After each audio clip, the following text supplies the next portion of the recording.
My name is Willy Bolander. I study influence, persuasion, and leadership in selling and sales management, and I teach people how to sell. In this podcast, we'll talk to some of the world's top sales leaders and see what we can learn from them. Welcome to the Sales Lab. Okay, we are here with Mike Karpicke. Is it Karpicke? Yeah, you've got it. Okay, this is good. From Hussmann, and we're still trying to answer the same question. What is technical sales? Mike, what is technical sales from your perspective? Oh man, that's a really good question. There's a lot of ways to look at this. I think sometimes folks kind of overcomplicate what technical sales really is. In our organization, I think the way that we approach this is actually quite simple. It's a lot of listening, right? So when people think about technical sales, they tend to think, oh my gosh, I need to come in here and have the answer to everything, or, I need to be an engineer or a scientist or, something that's extraordinarily technical in nature.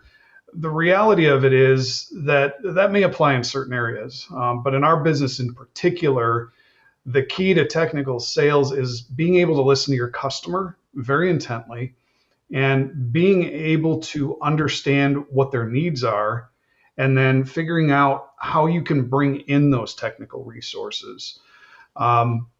There's an element of understanding the business and understanding the more technical parts and pieces that go into some of our products, but it's not a requirement of the position.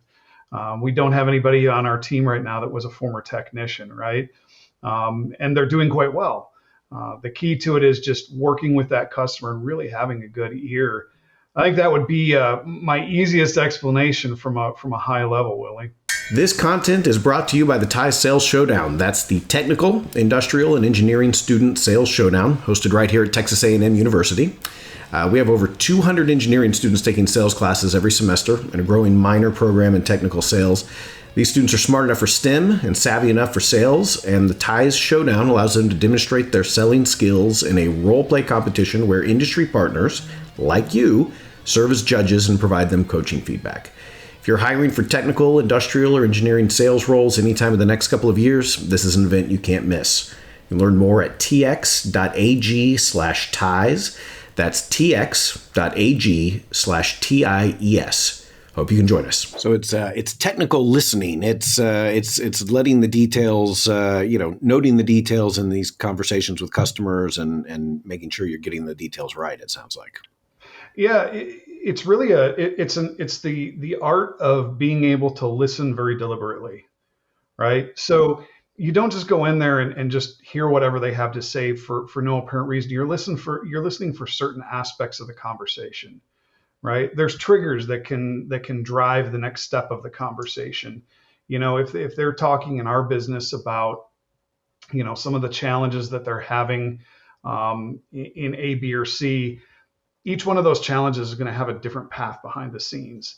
And, trying to have every answer to one of those often is counterproductive, because there's no way that any salesperson can answer every one of those exactly how that customer may perceive being a valuable question, right? The art in that is being able to say, I'm not sure about that, but I can go back here and get you the answer and then come back with that full solution.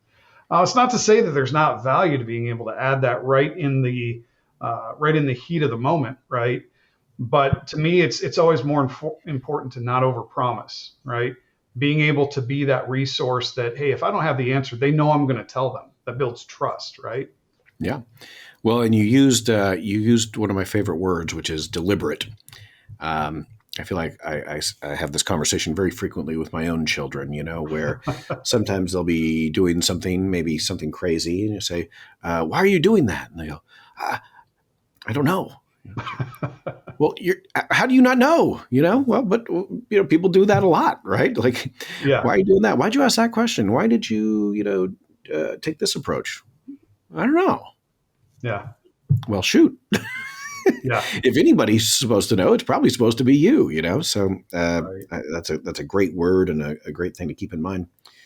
Well, let's take a big step back and just tell me Hussmann. And then I know you're in a specific part of Hussmann. So tell us, Hussmann as a whole, what is this industry? What is this product? Yeah, that's a great question. Hussmann's one of those companies that more than likely anybody listening to this podcast is interacting with every day, and you have no idea that you're interacting with us every day. We keep things cold. That's the easiest explanation. But what does that mean? We produce refrigeration systems and refrigeration cases that go in grocery stores. It's probably the easiest way to explain it. So when you're walking through the produce aisle, picking out some ingredients for a salad for the weekend or whatever, those produce cases are what we make, right? If you look down in the corner, you're going to see a little Hussmann emblem. And there's a whole system behind those cases in the back room that we produce. We've got branches of our company that also provide installation and provide service for those systems in those cases. And then, of course, we've got the parts department. The parts department is where I reside. And we're kind of part of that after sale service. We keep those cases and those systems up and running. Often people get confused between the refrigeration industry and the HVAC industry. Both things keep something cold. But if you think about it, the refrigeration industry tends to have a lot more urgency. If something goes sideways, you may have several $1,000s worth of goods in a case. If that case goes down, the clock starts, you lose that product. It's very costly. If the AC goes out, depending on where you live, it can still be a big issue, but generally it just gets uncomfortable, right? There's a little bit more time there. So that's just a brief overview of the industry. Obviously, I work in the parts department and I'm acting as commercial director right now. Basically, that means that I oversee all of the sales for our products within the parts division. That includes break fix parts, all the things that go into keeping those systems and those cases up and running. But also we provide project services. That's where we go in and take those parts and do something with them, right? That could be I guess you could call it a facelift on a case, right? Putting new panels on, the case is running fine, but it's a little beat up or it gets hit with a card or something. There's a lot of need that we run into in the industry where people need to have that looking good, right? Because if you walk into a store and that thing's all beat up, you're going to question buying produce out of it, right? So that's pretty much the long and the short of, I guess, a high-level overview of what we do and more specifically what my department does. And so Hussmann as a whole, keeping things cold, big refrigeration units of all types. Your group is about the parts. Correct. To keep those things going, either, maintenance, something's broken, or aesthetics. Yes. Now you're mentioning food, and I can imagine everybody can kind of connect with this, right? We've been in, even gas stations and CVS and Walgreens. Now they've got extra little coolers in the middle of the thing to sell you grapes instead of a candy bar, right? Which I appreciate. But is it always food, or are there other applications of this? There are some additional applications. I kind of gave the 30,000 foot overview there. We have a lot of segments of our business that get much more granular. The description you just gave, you go into Walgreens or a small gas station. We have a small format team that specifically targets those customers because it's a different market, right? You're often using, rather than using a remote system that uses a whole bunch of compressors in a back room, you're using a self-contained unit that's as easy as plugging in, just like a refrigerator. There's some industrial applications. I should say some more commercial applications. Industrial gets a little bit beyond what we tend to work with. But large warehouses, there's some scientific applications. There's a whole bunch of more granular projects that kind of come up here and there that we focus on. And when you get outside of just the refrigeration industry too, there's always innovation, right? Some of our digital solutions like Store Connect and Aperion, we're branching out into other needs that go beyond just keeping things cold. We kind of look at the industry holistically. What do our customers need to continuously succeed, right? And if that means keeping things cold, that's great. We've been doing that for over 100 years. We're moving into that sector where it's a situation where we look at something and go, that's something we don't do. Perhaps we should. How could we do that better than somebody else in the industry? Start leveraging those existing relationships. Okay. And tell us a little bit about your story. How did you get from wherever you started to wherever you are now? You're a small child dreaming of refrigeration units, and yeah, everybody does that, don't they? Yeah. No, refrigeration was not even on my radar.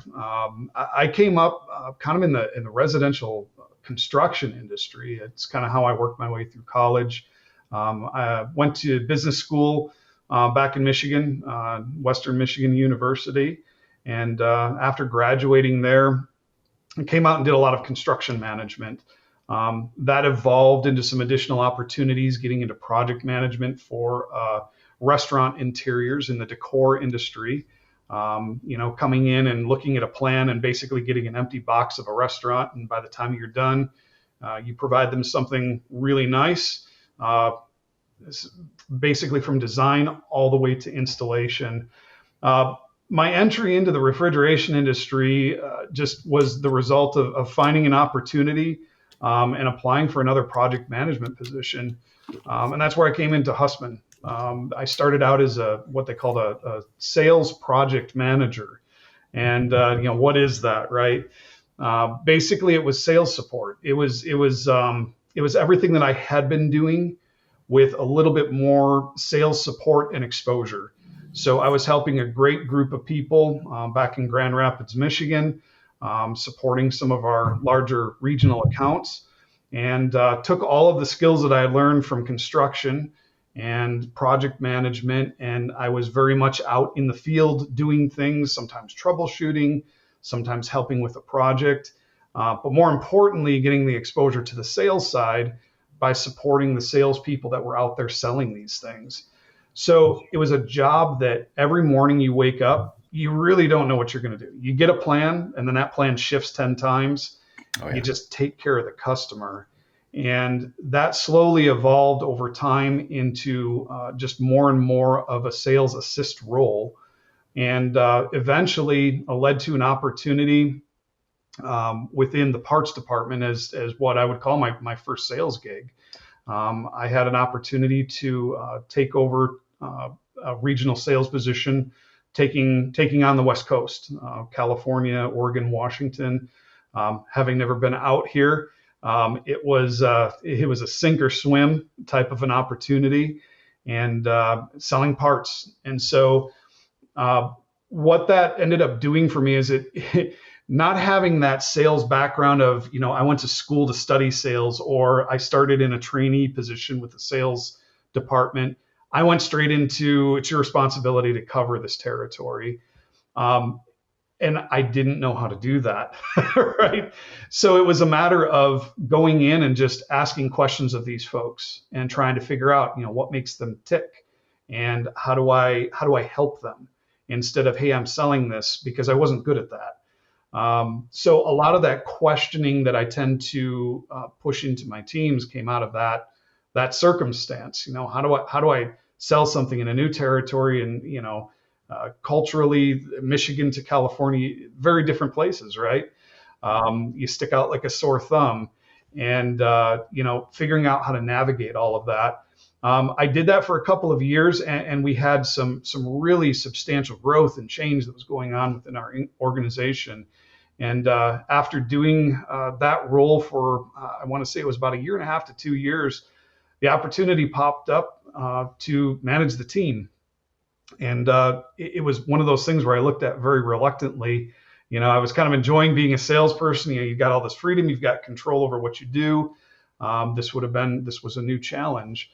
And I took it. And since then, that role has just expanded, and our team has expanded. And at this point, rather than just being a regional sales manager or the national sales manager over that team, I've been graced with an incredible team at this point of 3 basic divisions, which include our break fix parts, our project team, and then our all makes parts, which get outside of the OEM bubble that we had lived in for many, many years. So we've basically taken one market and we've expanded it into three, very saturated on one, and we're growing the other ones very quickly. So that's been my career to date in a nutshell. Actually, I love that entry into the profession story. We are in week one of the sales engineering class here at A&M, and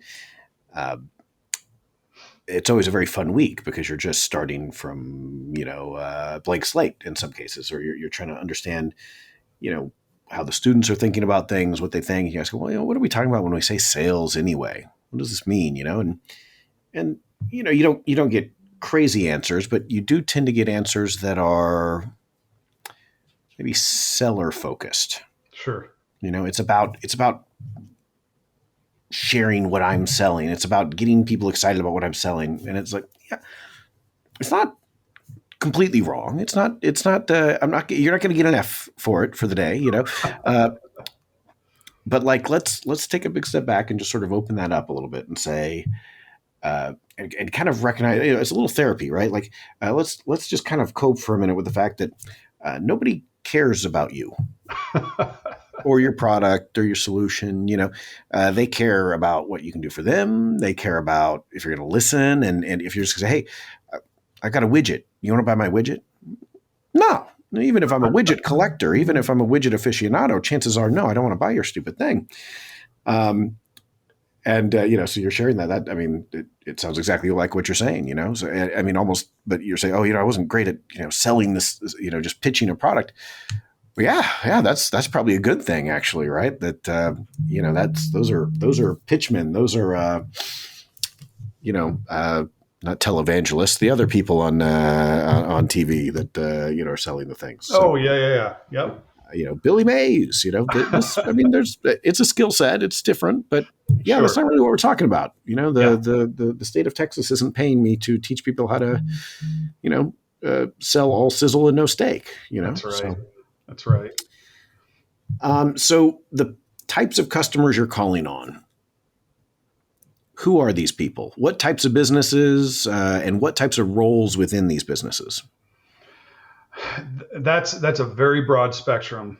And it actually brings up a good point of some of the evolution of how we've approached our business over the years. When I started, you basically got a territory, right? And within that territory, you had everything from a small contractor that worked out of his house to a massive contractor that may have 200 trucks on the road. You might have a small retailer, a mom and pop shop that you know they're the owner operator. When you talk to the manager, when you talk to the cashier, it's mom, dad, son, daughter. It's a small business. And then you've got the large national retailers, the Walmarts, the Krogers of the world that everybody's very used to. So from the standpoint of who we sell to, it's all of those, right? And what that means is that you have to have a different plan for everyone, right?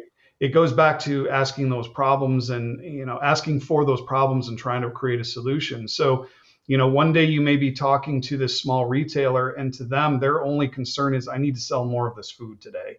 And that gasket is leaking. How can you get me gaskets that don't break? Or, I keep having this issue with a motor, and how do I deal with this?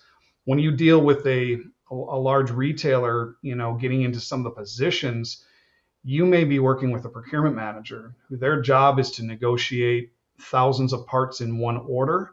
They aren't worried about that single motor purchase to take care of their ice cream case, right? They're worried about the bottom line. How can I get the most bang for my buck? I need to have this thing rolled out to 1,000 different locations. So I think that what we had to do is take a look at this and say, who are our business channels?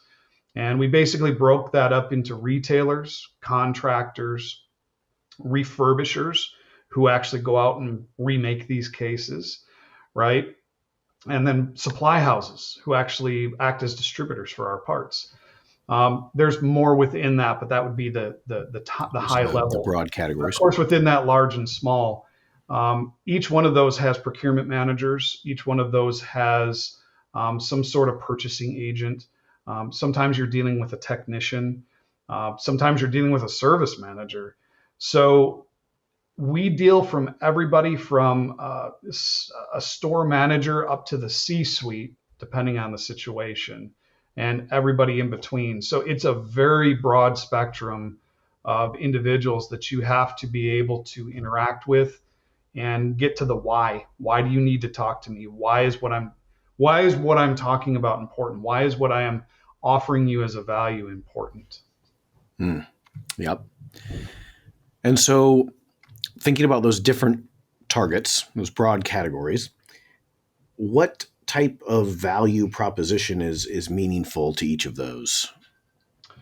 And you're talking about Another having really different plans and being able to abandon your plan. I mean, in general, when you're calling on these different types of targets, yeah, what do they care about?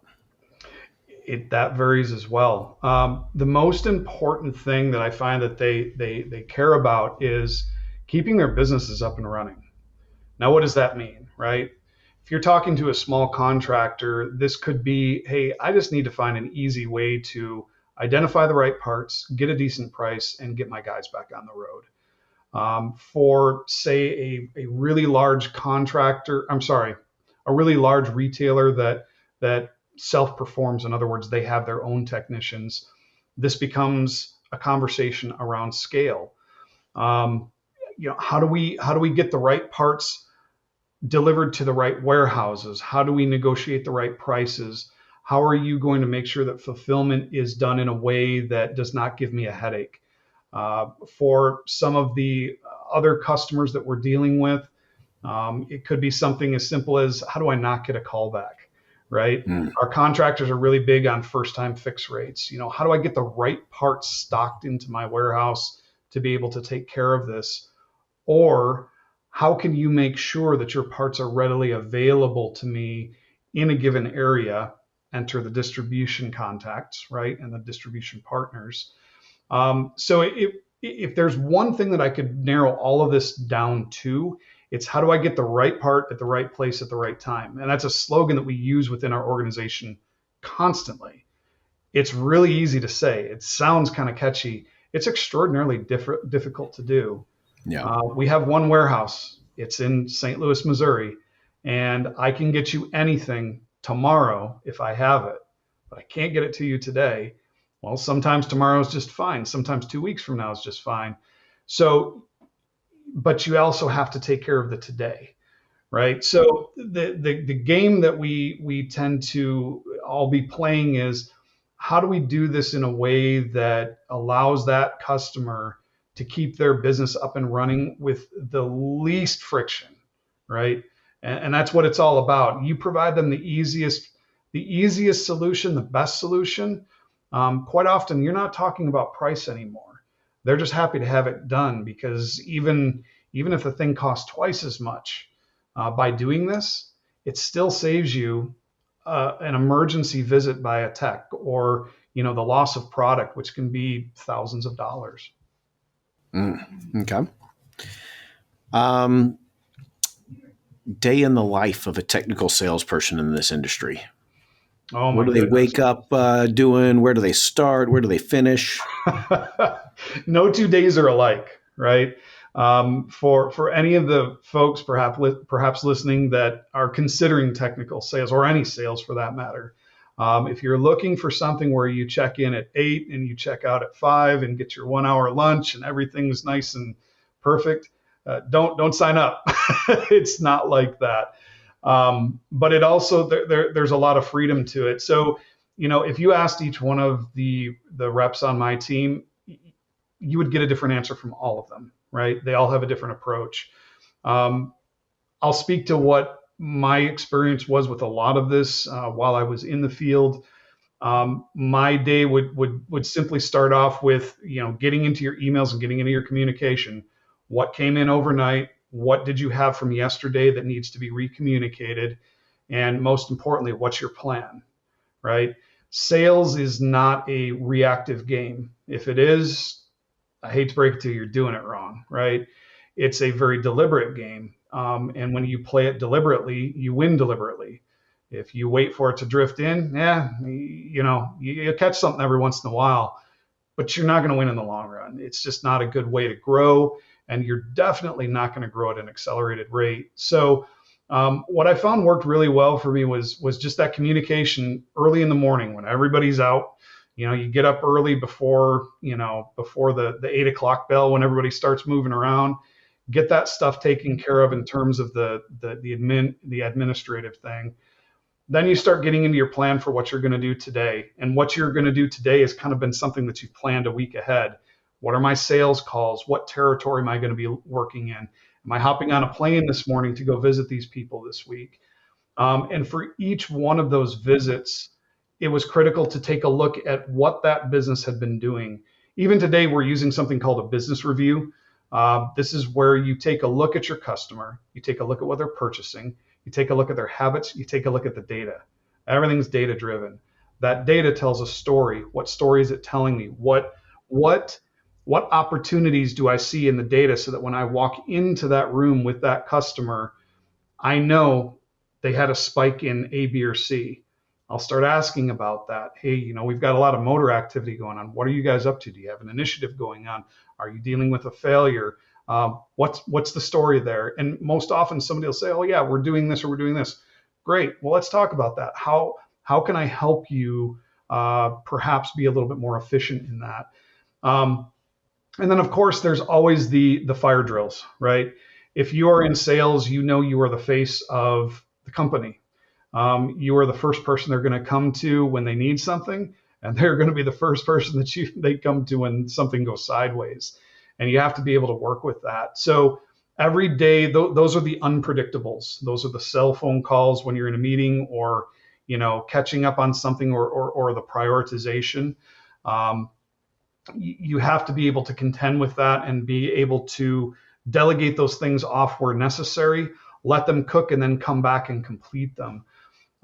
Throughout the day, it's a course of meeting with people, taking all that information that you prepared, sitting down with them and laying out the value proposition that you had in your head that's going to help them. And then also asking questions to get the next opportunity to come back, right? I always wanted to come in with something that I asked about last time, and I left with something that I'm going to go chase down for them.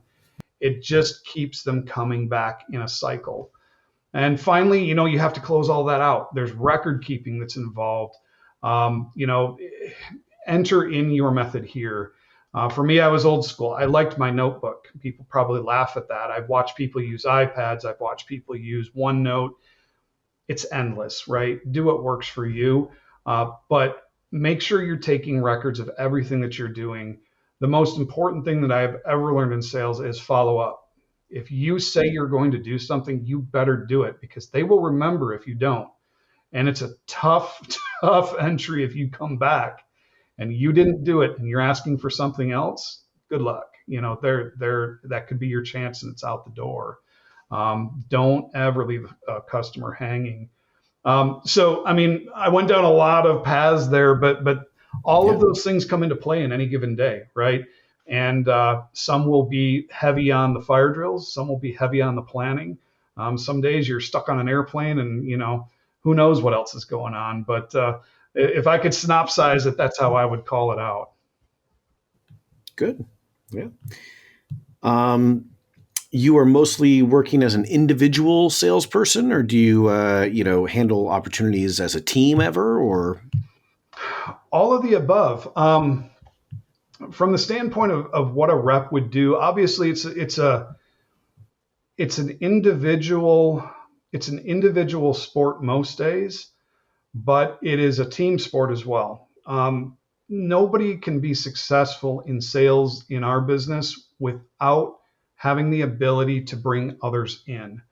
In our business, I kind of spoke to the fact that we don't require people to know every technical aspect of the business, but you have to know enough to know when to bring a technical expert in. On the other side of our business, our equipment side, we have technical specialists, is what they're called. These folks are amazing at what they do.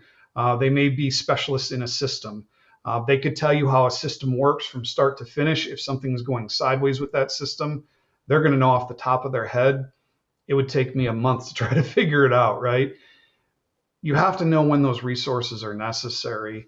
And I think that that's really the game, is trying to make sure that you're continuously bringing in those people and making sure that you're doing what you need to do to take care of that customer need. Got it. I was looking earlier at something that you and Phil had sent us over, and I don't know if we're allowed to talk about it or if it's proprietary. If it's proprietary, then I'll delete this segment of the video. But Sure. can we talk through the Hussmann, the 7 Hussmann behaviors? Yeah, I'd be happy to. Because I think that speaks to the character of Hussmann. I think it also is just interesting to me because there's some pretty good stuff in there. But I actually have it open, and I should be able to find it quickly. And there were a couple of things that that drew my eye. Sure. So maybe let me start with personal accountability.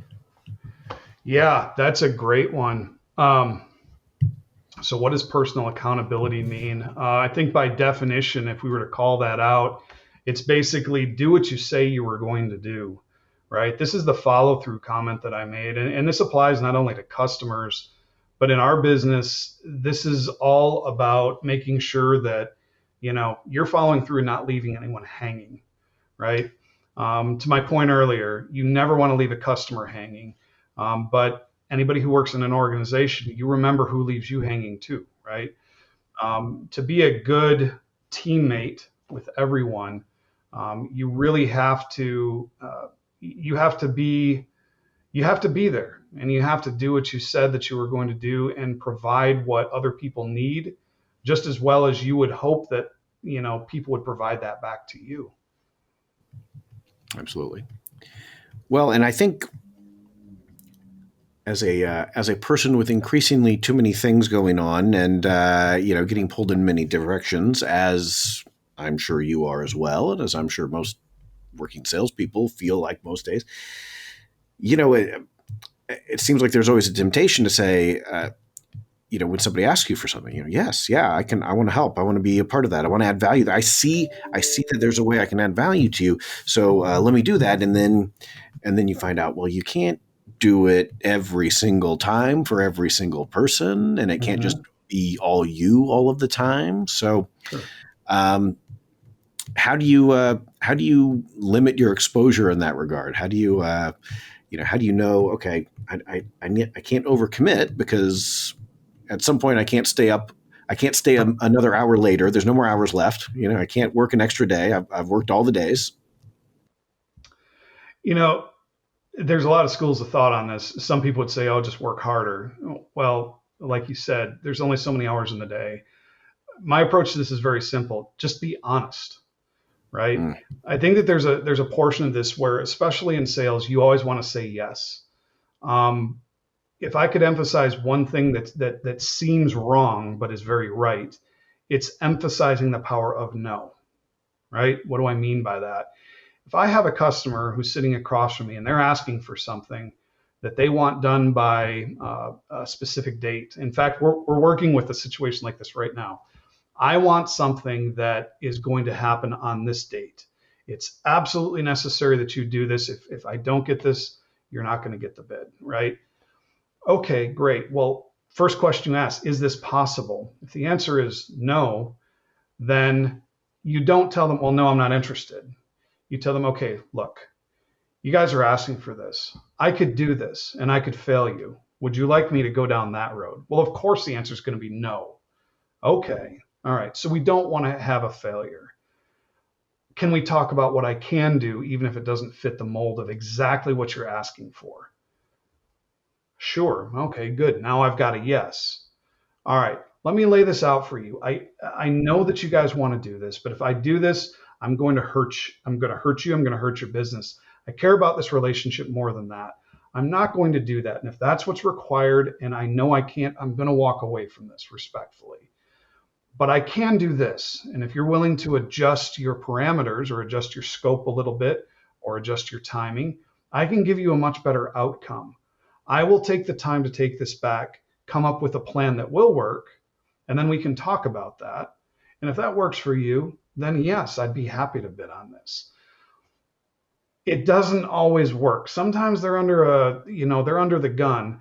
But I've seen this happen time and time again where you have that one contractor come in, oh yeah, we can do it. And then you see that contractor disappear into the ether. They never come back. Why?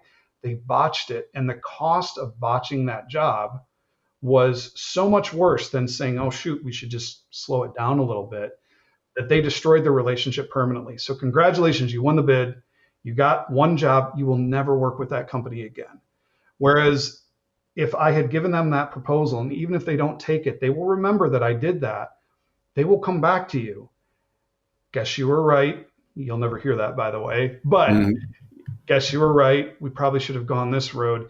And you will take care of the customer better. So sometimes saying no and sometimes taking a step back from what you want. You want to get that win as a salesperson. You want to get that PO. Don't get lost in that, because if you can't perform, you will be a one and done. This is a long game, right? So that's some advice that I would give on that front. When you're dealing with something that you can't do, be honest about it. They will appreciate that. I've never had a customer come back to me and say, "Man, I sure am angry with you for saving me from going down that road." Yeah, I wish you would have lied to me and cost me money. Yeah, exactly. Nobody likes that. All right. So that was personal accountability. Another one I see is the owner mindset. Owner mindset. Now, is that you're imagining that you're the owner of Hussmann, or you're imagining that you're the owner of the customer's business and trying to act in line with what they would do, or something else entirely? I think it's all of the above, really. But from the standpoint of what does this mean from our behaviors, because it's an internal program, this would be, what if I owned Hussmann? If this was my business and whatever I do today is going to affect me directly in the long term, how are my choices going to better the business of tomorrow? A lot of times it's easy to say, oh, well, I'll try to cut back on expenses, or, I'll do something to save some money. That's what an owner does. No, I would argue that's all part of it. That's boilerplates. That's the easy stuff. Owner mindset really means, what am I going to do to truly better this business? That's not just expenses. That's taking care of your customer. That's making good use of your time. That's challenging sometimes somebody that maybe in a position that's above you, and you're disagreeing with the position. You have a better idea. That would forward the business, which gets into another of the behaviors there that I won't jump to. But it's all about what is the best thing for the business. What will get us to the next level? Okay. Respectful courage. You jumped right into it. That was a good segue. It's next in the flow that I'm looking at. Yeah, yeah, respectful courage is just that. It's very difficult when you're in a room. Let's say you're in a big meeting and you have a whole bunch of people around with, you've got some type A personalities in there that are just hard chargers, and this is how it should be. Sometimes there's an individual in that room that has a better idea, and they just quietly sit there because, I don't want to rock the boat. We don't want that, right? And even if that means, on my team, if I have a team member who doesn't agree with something that we're doing from an initiative standpoint or a business plan standpoint, I encourage them to come to me and say, hey, I'm not seeing this the same way. Can we talk about this? The respectful part is you don't come in and say, hey, that idea stinks. I don't like you. No, of course not. Especially if you're talking to folks that are, at an organizational level above you. But it's always welcomed in the company to say, hey, I have a different approach to this. Can I share this? Well, of course. Let's sit down and talk about it. And often that's how the best ideas come out. One of the things that people, can get wrapped around is, management knows everything. Well, managers are in a position of authority because they've done a lot of things right, often, right? And but the reality is that they're separated from the day to day. Nobody is going to know the customer better than the people that are dealing with them every single day, right? You can know the business. That's the job of the managers and the leaders. Know the business, build the strategic direction. But if there's something from a more person to person approach that we can do differently that affects that strategy, speak up, bring it to the table so we can adjust accordingly. Yeah. Team player. I think I understand what this one means. Yeah, that one's pretty straightforward. It's another one that says easy and does hard, right? You've got to work and collaborate with others. Yep. Solution driven. Solution driven. So this is a pretty simple one. Again, when you run into a problem, there's human nature says, I'm going to complain about it, right? I don't like this. That's great. If you're going to complain about it, though, what's the solution that goes with that? You don't want to get hung up on just griping about issues that are, unfortunate or, that you don't like. You want to think about it and say, hey, I don't like this. So what am I going to do about it? Solution driven is all about providing that solution and working with the team to make sure that, we're getting to that next level and get some of those concerns taken care of. Good. Customer focus. Customer focus is, very easy for sales, right? This is a very broad conversation that we have a lot. You have sales, you have operations, you have customer engagement in our world. All of those folks have different things that they're trying to achieve. Operations is trying to get things out. They're trying to manage an inventory. They're watching out for our wallet, right? Making sure that we're keeping our inventory tight. Sales, of course, always want to stock more inventory. If you stock it, you'll sell it, right? So there's a constant battle there between, what everyone feels is the best thing to do to serve the customer. And they're all right? But they all have to take the other perspective into account. So when you talk about customer focus, it's not just about giving the customer what they want. It's kind of going back to the conversation we were having earlier of what's best for the customer. How am I going to provide that solution? And how am I going to make sure that I keep that customer coming back? I want to partner for the long term. I don't just want a PO today.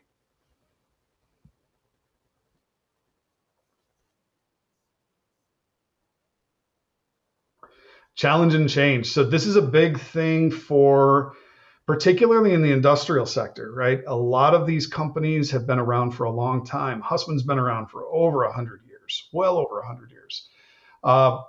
So what happens in that time? You find ways of doing things, and those things work. And then the world changes, and then you're still doing those things, right? It's very difficult, particularly if you've been in a company for a long time. Sometimes it's hard to see what else is out there. Challenge and change is all about, hey, there might be a better way to do this, right? We're doing this today, just like the pen and paper. Well, I have somebody else who knows how to use OneNote. She does an amazing job of it and just flies through it, right? That is a challenge and change. She's working that into her team to get everybody off of the notepads, right? And I fully support that. I'm learning that too, right? And that's a very simplified example, but this goes into how you perform an operation, how you approach a sale, how you approach a product offering. It's all about innovation, right? Get out of the status quo and really start to figure out what it is that we can do to bring us up into the next level and bring us into the future. Absolutely. Now, and in other conversations, you've mentioned the importance of kind of also adapting and dealing with the regulatory environment. Could you share a little bit of that as well? Because to me, it's interesting. It's a puzzle that's not clear to me in some ways how to solve. So, how is Hussmann looking at this? What are they dealing with? Yeah, well, full disclosure, we have a lot of experts that are dealing with how we deal with a lot of these regulations on a daily basis. I know some, I don't know all, but I'll share kind of my experience, right? What happens in the regulatory environments is that they change consistently, just like you said. Our customers, when you think about what our customers do, if they're contractors, they fix things. If they are retailers, they sell food or sell a product, right? Their main focus is not keeping up with an ever changing regulatory environment that says you can use this refrigerant today, or you have to upgrade to this refrigerant tomorrow, or if you change out this much of your store, you're going to need to do this. There's so many different aspects of this that get very complex and they get very concerning, and the penalties for not for not following these new rules, they're very they're it's not a small miss, right? So the challenge that Hussmann is faced with, and really what they're trying to step up to, is how do we better educate, right? We've had a really successful initiative that took place this year. We've actually done it a few years, but this year we shifted gears a little bit. We have something called the Road Show, and this is a semi-trailer that does a tour of the U.S. and parts of Canada as well. And in the past, this was kind of our mobile showcase. This year, it was our mobile institute, right? We had a group of experts that came out and spoke to the new CO2 systems that we're building. They spoke to some of the new products that fit into the new EPA regulations, and they really provided an education to technicians, to retailers, to really anybody who wanted to be a part of it, that is just not readily available, right? Where are you going to go to this without going back to school or trying to seek it out? So from that aspect, Hussmann's really trying to partner with the industry and be a leader in trying to keep up with this stuff for our customers, to be a better partner to them. That's great. And so if I were trying to explain that to students in a more general way, I might say, it would be easy for somebody to hear what you're saying and say, well, what business are you in? Are you a regulatory consultant? Well, no, I'm not a regulatory consultant, but I have to do what I have to do to be able to best serve my customers and serve my customers better than competitors. And if understanding, being able to help them navigate the regulatory involvement improves my ability to do this, then yeah, that's part of the job too, right? Yeah. It's oftentimes the things that encourage people to buy, they might not have anything to do with the product itself, right? It's not because it's this size or that size or this color or that color. It's because, you're helping me navigate this much bigger thing. So I'm going to buy a part from you. Yeah. Yeah, it's all about partnership, and value proposition is almost a buzzword. You read any sales book, and it's all about value proposition and what's your value proposition. Well, you can leave it as a buzzword, or you can put it into practice, right? It doesn't need to be anything fancy.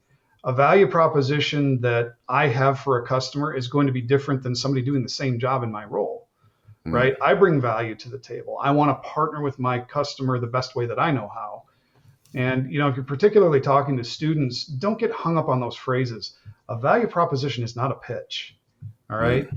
I personally don't really like pitches. They're very, I don't know, they're just not very effective. Right. Yeah. Because they don't stick. It's all about the thing. It's not about the thing that you're selling. It's about what you're doing with that thing. Right. What is the goal that you are trying to achieve by selling that thing? That's your value proposition. Yeah, perfect. That's a clip. We're going to clip that one. Hey, student workers out there, clip that one.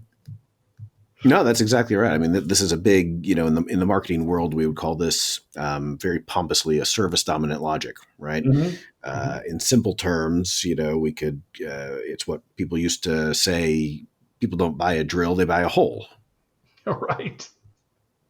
So anything else that will make a hole could be a substitute for it. Correct. You think you're in the drill business, you're not in the drill business, you're in the hole business, right? So yeah, value comes in all sorts of different forms and for different people, for sure. Yeah. Yeah. Well, I see that we are getting a little bit low on time. Any final thoughts? Any crazy stories from the field? Best day, worst day. Anything to leave us with a crescendo? Oh my gosh. Yeah, I'd have to think about that one. If I really had to go to I guess to sum this whole thing up, particularly for students, things that you would hope that you could learn if you could go back and relearn. Um, I would really sum it up in continue to be a student, number one, but try to find ways to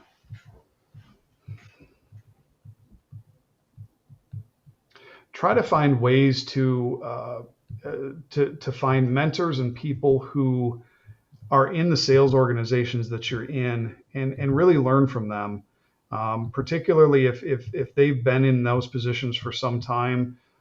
Find out what makes them tick, and if they have exceptional relationships with their customers, what is it that made that relationship successful? Um, you know, some of the best days that I can recall were really hanging out with some of these individuals that had done it for a long time and done it well. My mentors going backwards are everything to me. That's what you learn from, and that's what you hang on to. And you can learn a lot from a book. I was very grateful for my opportunity to complete my master's right at A&M. I'm an MID grad. I learned so much from that, but I've also learned. I always joke that I've got kind of a second master's degree from the field of just learning from some of these folks that have done this stuff for so long. Yeah. Their ability to find that value and to provide that value to their customers, to a point where often you find these folks, they're the only people that these customers will even deal with. They're almost irreplaceable because those relationships are so strong. So, I would encourage folks to really seek individuals like that out. And I think that if you can do that, it's really going to bolster your career. I know it did mine, and there's always something to learn from others. There's so much to learn from others. So, short of coming up with a major crescendo for you, Willie, that's how I would leave it. I think that's a pretty good one. We may have just co-created an eighth Hussmann behavior for success. What's that? Mentorship mentality. Yeah, I like that. Maybe that falls under team player. I don't know. We'll have to create a perceptual map. No, I think this has been great. I think you've got some good insights to share, and this is going to help us in our journey to create this landscape of what do we mean when we say technical sales, because it means about 1,000 different things. So absolutely. Well, thank you very much. I'm going to click the stop record button. That's it for this interview. I hope you got something valuable out of it. Of course, if you did, be sure to subscribe and rate this podcast on whatever app you use to listen. Also, share this with your colleagues and friends, and let's continue to have a deeper discussion on all things related to selling and sales leadership. See you next time in the Sales Lab.